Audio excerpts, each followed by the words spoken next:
तो ये पहला क्वेश्चन बिल्कुल सिंपल सा क्वेश्चन है। इसमें दे रखा है y equal to cos sin x और तुम्हें dy बाई dx की वैल्यू फाइंड आउट करनी है। तो क्लियरली यहाँ पे जो y का एक्सप्रेशन है वो सिंपल फंक्शन के फॉर्म में नहीं है, वो है cos और cos के अंदर एक और फंक्शन है sin x। तो इसलिए इसे चेन रूल से सॉल्व करना होगा। तो तुम इसको ऐसे सोच सकते हो कि इसमें जो आउटर फंक्शन है वो cos फंक्शन है, तो cos फंक्शन में किसका हमें डिफरेंशिएशन पता होता है, तो हमें cos x का डिफरेंशिएशन पता होता है। तो हम यहाँ पे cos x की तरह का एक्सप्रेशन कैसे ला सकते हैं, तो इस तरह से ला सकते हैं कि अगर मैं sin x को t रख लूं तो ये जो आउटर फंक्शन cos फंक्शन है वो बन जाएगा cos t, और cos t बन गया मतलब वो फॉर्मूले का फॉर्म है।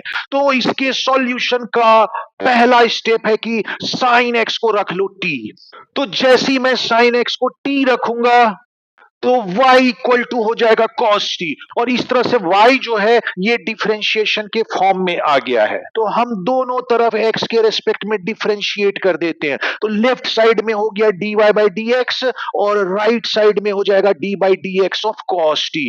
और जैसा कि मैंने बताया था फंक्शन में जो वेरिएबल है उसी वेरिएबल के रेस्पेक्ट में डिफरेंशिएशन हो सकता है। तो यहां पे देखो cos में t वेरिएबल है, तो इसका मतलब हुआ cos का जो डिफरेंशिएशन है वो t के रेस्पेक्ट में ही किया जा सकता है, पर यहां पे तो है x। तो मैं क्या करता हूं, dt से डिवाइड कर लेता हूं और dt से मल्टीप्लाई कर लेता हूं और इस dx को इसके नीचे लिख देता हूं।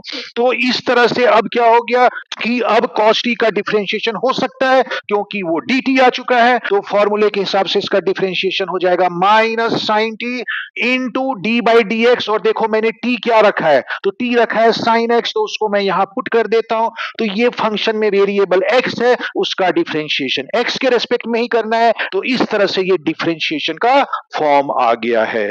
तो अब यहां पे मैं करता हूं माइनस साइन t की जगह पे उसकी वैल्यू रख देता हूं जो कि sin x है, इंटू sin x का डिफरेंशिएशन होता है cos x, और इस तरह से इसके डिफरेंशिएशन का आंसर आ गया minus sine x into cos x।